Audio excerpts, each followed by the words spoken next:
Hello aspirants, स्वागत है आपका डेली न्यूज़ एमसीक्यूज में। आपकी रोजाना न्यूज़ और करंट अफेयर्स की प्रैक्टिस की बेस्ट प्रैक्टिस के लिए यहाँ हम आपको रोजाना के important news points MCQ format में देंगे, जिससे आप अपनी एग्जाम की प्रिपरेशन, क्विज और जनरल नॉलेज दोनों को इम्प्रूव कर सकते हैं। तो चलिए शुरू करते हैं आज के पहले टॉपिक के साथ में। हमारा फर्स्ट टॉपिक है second edition of India UAE military exercise conclude in Abu Dhabi. India और यूएई की मिलिट्री एक्सरसाइज हुई है दिसंबर 18 से 30 के बीच में अबू धाबी में, तो इसीलिए ये न्यूज में हम यहाँ पर मैप में देख सकते हैं। ये है यूएई, जो कि पर्सियन गल्फ से बाउंड्री लगाता है, ईस्ट में ओमान से, साउथ में सऊदी अरेबिया से। तो ये यहाँ पे यूएई का है, हम इसका लोकेशन देख सकते हैं मैप में। इसमें हमारा पहला क्वेश्चन क्या है? Exercise desert cyclone recently seen in news is a joint military exercise conducted between two countries. तो एक्सरसाइज डेजर्ट साइक्लोन कौन से कंट्रीज के बीच में कंडक्ट होती है? India and UAE. तो ये क्या हो जाएगा? हमारा बी राइट आंसर हो जाएगा। नेक्स्ट टॉपिक है हमारा army's animal contingent to debut at Republic Day parade. तो इस बार के रिपब्लिक डे परेड में 26 जनवरी को इंडियन आर्मी शोकेस करेगी पहली बार एनिमल कंटिजेंट को। तो ये जो एनिमल कंटिजेंट है, ये कौन प्रेजेंट करता है? Remount and veterinary corps of Indian army, ये कंटिजेंट को प्रेजेंट करेंगे। और इसमें कौन से एनिमल्स को शोकेस किया जाएगा? 2 बैक्टीरियन कैमल्स को, 4 जानस्कर पोनीज को, 4 रैप्टर्स को, 10 इंडियन ब्रीड आर्मी डॉग्स को एंड 6 कन्वेंशनल मिलिट्री डॉग्स को। अब हम इन एनिमल्स के बारे में वन बाई वन देखेंगे। तो फर्स्ट एनिमल कौन सा है हमारा? Bactrian camel. ये डायग्राम में हम देख सकते हैं बैक्टीरियन कैमल कैसा होता है? 2 हम्प कैमल होता है। ये इंडिजीनियस टू लद्दाख है, लद्दाख में ये इंडिजीनियसली पाए जाते हैं और ये 250 किलोग्राम तक का वेट कैरी कर सकते हैं, लॉन्ग डिस्टेंस ट्रेवल कर सकते हैं, ये कम खा करके एंड कम पानी पी करके जिंदा रह सकते हैं और ये चाइना के साथ में बॉर्डर मैनेजमेंट में काफी इंपॉर्टेंट होते हैं। इसी के साथ सेकंड एनिमल क्या होना है हमारा? जांस्का पोनीज। ये छोटे साइज के हॉर्स टाइप से होते हैं और ये जांस्कर वैली लद्दाख में पाए जाते हैं। ये शॉर्ट हाइट होती है इनकी, बट ये बहुत ही स्ट्रॉन्ग और रेजिलियंट होते हैं। इनकी बॉडी पर थिक कोटिंग होती है हेयर्स की और ये 40 से 60 किलोमीटर तक का वेट कैरी कर सकते हैं। जांस्कर पोनीज, ये इसका क्वेश्चन है, हम इसे देख सकते हैं। Zanskar ponies sometimes seen in news are mainly associated with.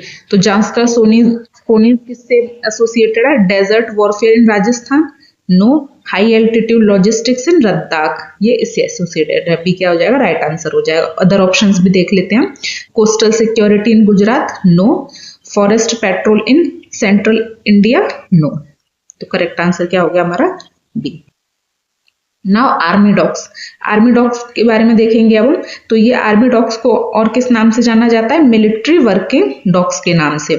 इसका रोल क्या होता है? ये मिलिटेंट एंड क्रिमिनल्स को ट्रैक करने में आर्मी की हेल्प करते हैं, एक्सप्लोजिव आइडियन लैंड माइंस को डिटेक्ट करने में हेल्प करते हैं, सर्च एंड रेस्क्यू ऑपरेशन में हेल्प करते हैं और जो सेंसिटिव मिलिट्री इंस्टॉलेशन होते हैं उनकी गार्डिंग करते हैं ये।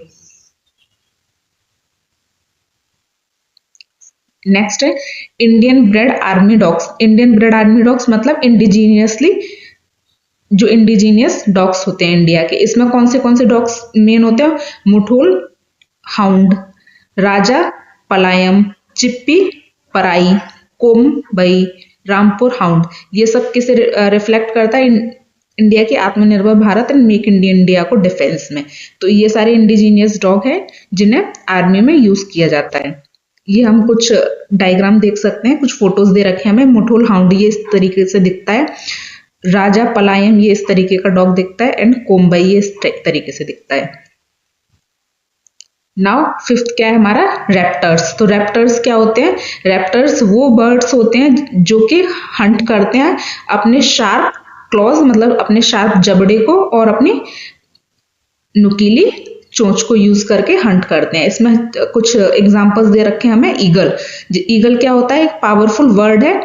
इसका जो आईसाइट होता है वो बहुत एक्सीलेंट होता है और ये अपने प्रे को हंट करता है। सेकंड क्या है, हॉक, ये मीडियम साइज रैप्टर है, इसका विजन बहुत शार्प होता है और ये स्विफ्टली फ्लाइट करता है। तीसरा क्या है, फाल्कन, फाल्कन एक फास्टेस्ट बर्ड है और ये हाई स्पीड डाइव्स कर सकता है। ओल क्या है, नॉक्टर्नल रैप्टर है जो रात में जागता है, साइलेंटली फ्लाइट करता है और इसका स्ट्रॉन्ग टैलोन्स होते हैं।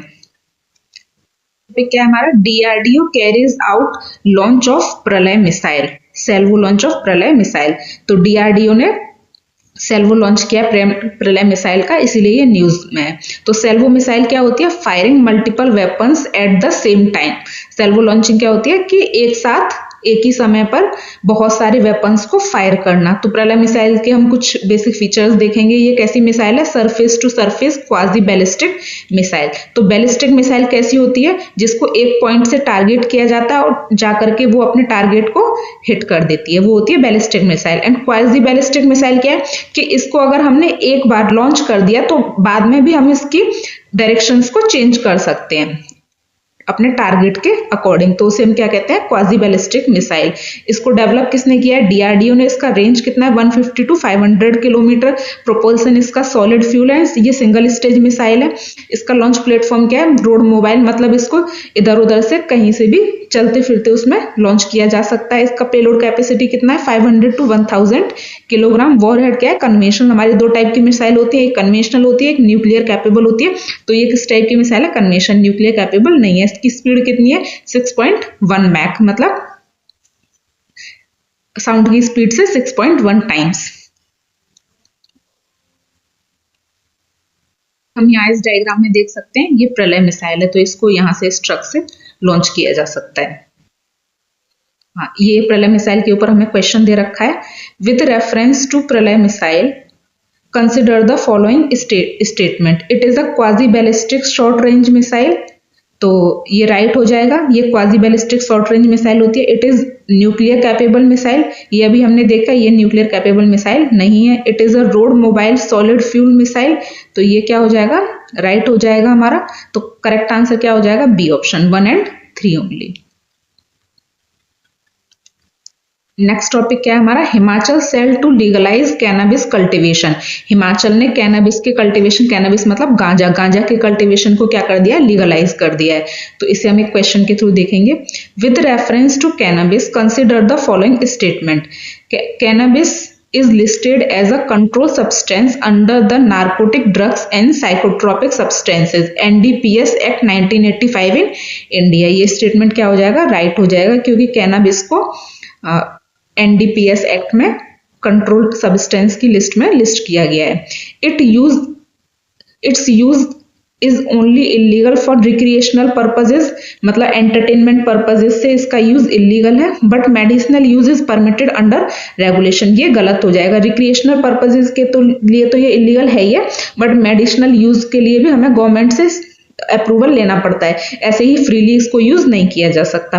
Cannabis seeds are sometime allowed for industrial purposes such as making oil and fibre. ये स्टेटमेंट क्या हो जाएगा, राइट हो जाएगा। तो कैनबिस के जो सीड्स होते हैं और फाइबर होते हैं उन्हें हम अंदर इंडस्ट्रीज में यूज कर सकते हैं। Uttarakhand became the first Indian state to allow regulated cannabis cultivation. भांग और हेम्प भी इसको बोला जाता है, उत्तराखंड पहला स्टेट था जिसने कैनबिस के यूज, रेगुलेटेड यूज को अलाउ किया था। तो ये स्टेटमेंट करेक्ट हो जाएगा। तो हमारा करेक्ट आंसर क्या हो जाएगा, 1, 3 and 4, मतलब ऑप्शन नंबर सी हमारा करेक्ट आंसर हो जाएगा, 1, 3 and 4।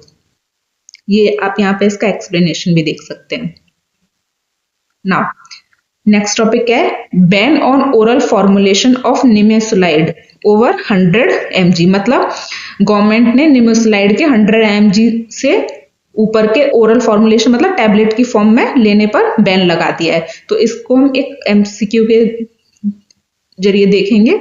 With reference to drug nimesulide consider the following statement, it is non steroid anti inflammatory drug used to relieve pain and inflation. तो ये statement right हो जाएगा, क्योंकि nimesulide क्या है, non steroid anti inflammatory drug है जो कि पेन रिलीफ में और सूजन को कम करने के लिए फीवर रिलीफ में यूज किया जाता है। It's long term use unrestricted use is generally recommended for chronic condition like एथ्रिसाइट। ये स्टेटमेंट रॉन्ग हो जाएगा, मतलब आर्थ्राइटिस वगैरह के लिए इसको लॉन्ग टर्म में यूज नहीं किया जा सकता क्योंकि इसके बहुत सारे साइड इफेक्ट्स हैं, जैसे कि लिवर टॉक्सिसिटी, तो ये रॉन्ग हो जाएगा। A recent policy in India has placed restriction on high dose nimesulide oral formulation because of health safety concern. ये हमने अभी देखा कि इंडिया में इसके ओरल फॉर्मुलेशन को बैन कर दिया गया है, 100 mg से ऊपर के ओरल फॉर्मुलेशन को। तो इसका करेक्ट आंसर क्या हो जाएगा?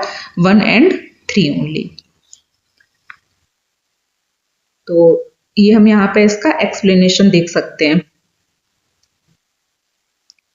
इसी के साथ दोस्तों आज का हमारा सेशन खत्म होता है। अगर आपको ये वीडियो पसंद आया हो और रोजाना न्यूज एमसीक्यू प्रैक्टिस करना चाहते हैं तो हमारे टेलीग्राम चैनल को आप यहाँ से स्कैन करके ज्वाइन कर सकते हैं, और लिंक भी दे रखा है आपको, लिंक पर क्लिक करके भी आप यहाँ से ज्वाइन कर सकते हैं। यहाँ आपको मिलेंगे पीडीएफ नोट्स, डेली एमसीक्यू और एग्जाम प्रिपरेशन का पूरा सपोर्ट। और हाँ, चैनल को सब्सक्राइब करना ना भूलें ताकि आपको मिलते रहें रोज के अपडेट्स एंड न्यू वीडियोस। इसी के साथ थैंक यू एंड आप सभी को हैप्पी न्यू ईयर। आपका दिन शुभ हो। Have a nice day.